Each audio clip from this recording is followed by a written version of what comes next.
Hello, Saber Junkies. Look, I broke my camera mount.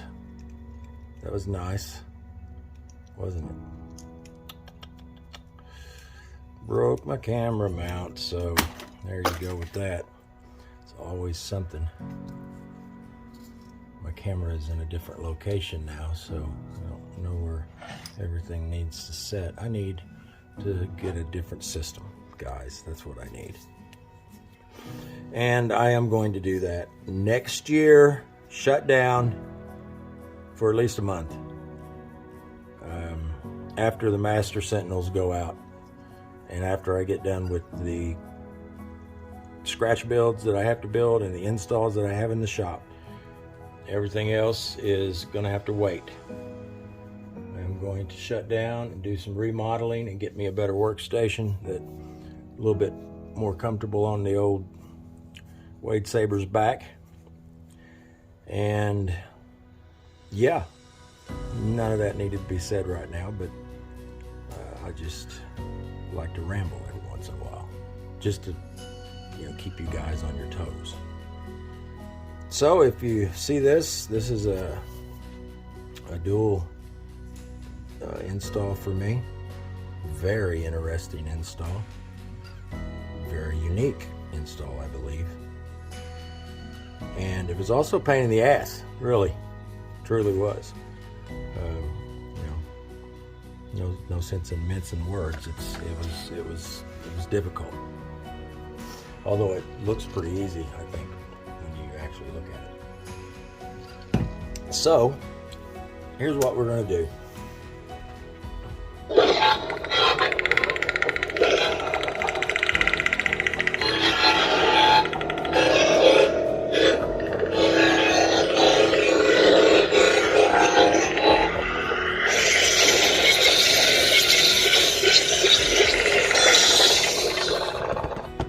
Yeah, that's pretty nice, I think. What do you think?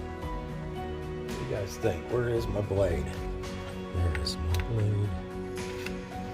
So, I don't have another short blade. I do them both at the same time. I just gave away 2 short blades. Well, I don't have it all the way down, do I?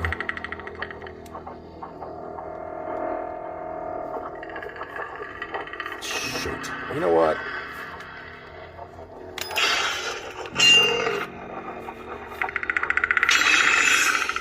Oh, I know what it is. These screws are sticking through.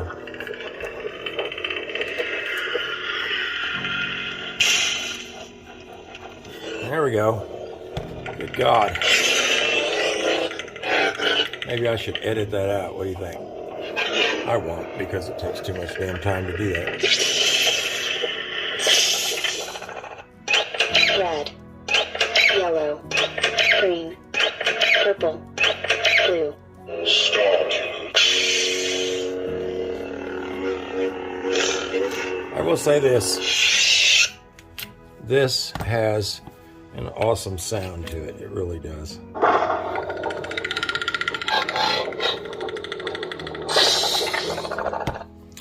They sound magnificent. And as always, it's because of the pommel pushing on the speaker. So this is what this is going to look like here. I'm going to take both of these off. These are actually interchangeable. Oh, did you hear that? Pop. A little bit of pop. So these are Saber Armory 3-watt 4-ohm speakers. These are very good speakers. I really like them. And I got my boards here, the Proffieboards. Now for my customer, I want to say, let me see if I can find it. I never do get myself properly prepared for these things, do I? And I know you guys are just sitting there going, where's he at? What's he doing now? What the hell is going on? Why didn't he do this before he started the video? For God's sake. Why? Why, damn you? Okay. Here we go. So this is a 90 degree. It will be needed.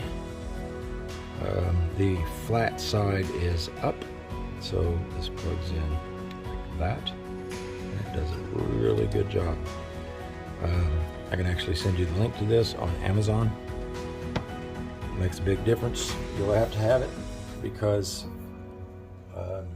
these boards are glued in.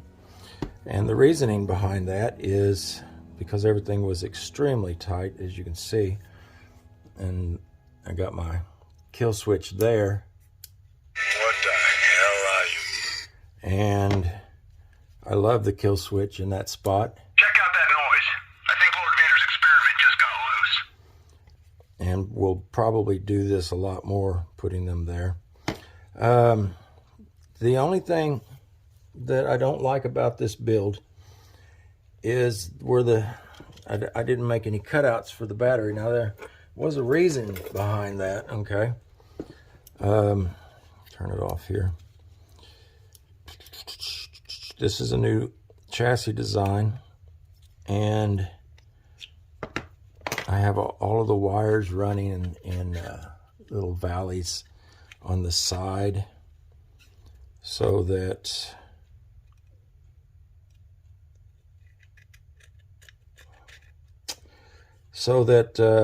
I was able to not have wires running through here and stuff.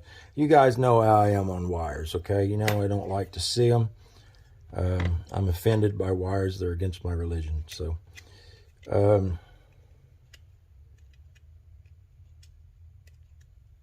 anyway, so basically pulling everything this way, and right underneath this is the connections with all the wires. So everything was really tight, okay? Hey, don't have a battery. So the wires being down here meant that I couldn't put the pullouts right here. So that's just one of the negatives about this. Maybe it's not that big of a deal. It's annoying, I guess.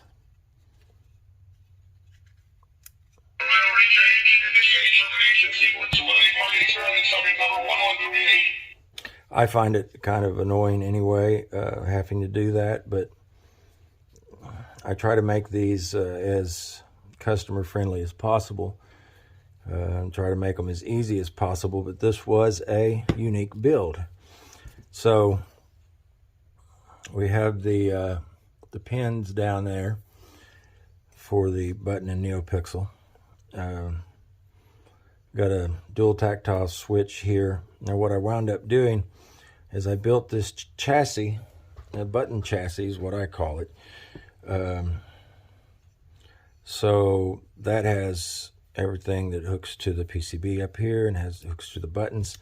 And then this, it had to sit underneath where a button was supposed to go, okay? Or a charge port. You know, these are Saberforge, so it's usually a charge port and a button. But I wanted, well, the customer wanted a removable chassis. So we have access to everything, be able to change out the batteries. I don't like the static batteries. I don't like the charge ports. So this will press against that speaker, and as it does, it pushes the pins.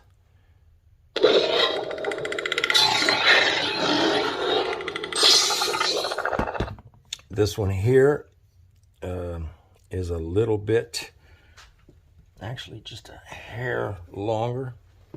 No, I wouldn't say that it's longer. I would say that it's more like the pommel is different. So on this one,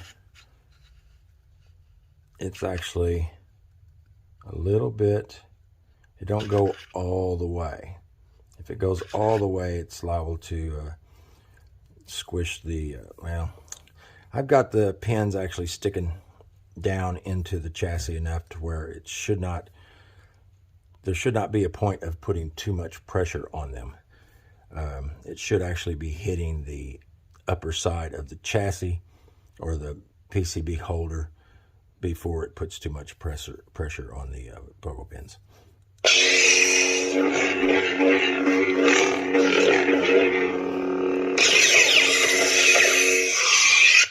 So yeah, that took a lot of machining. I had to go in here and I had to machine this out, give it a little bit larger inside diameter, and then I had to go all the way into here and mill this all the way up to right about here so that the PCB holder would fit here. And then this, of course, had to be just the right length for the pommel to push up against everything and do the deed on the pogo pins there. So yeah, this is pretty extensive work had to be done on this to get it just right. But I believe it turned out great. And yeah, I milled these out of aluminum. I have an aluminum rod that I had cut the groove, you know, the arc inside under the button here, and then cut them off and then face them off, and then mill this out a little bit for the jewel to set down inside there, and then glued all of that in. The chassis actually goes to about the halfway point of this, so it's actually glued on the upper side of it and not the lower side of it. Red. So there they are. I don't even know the name of them. I guess I should look that up. But it's never really that big of a concern to me. I just want to make sure that I get them done as good as possible. So that is it, guys. I'm at a loss for words now. I think I'll throw in a nice little outro video. Outro video. Intro video, outro video. Why does outro sound weird? Anyway, you guys have a good one. I'll see you on the next one.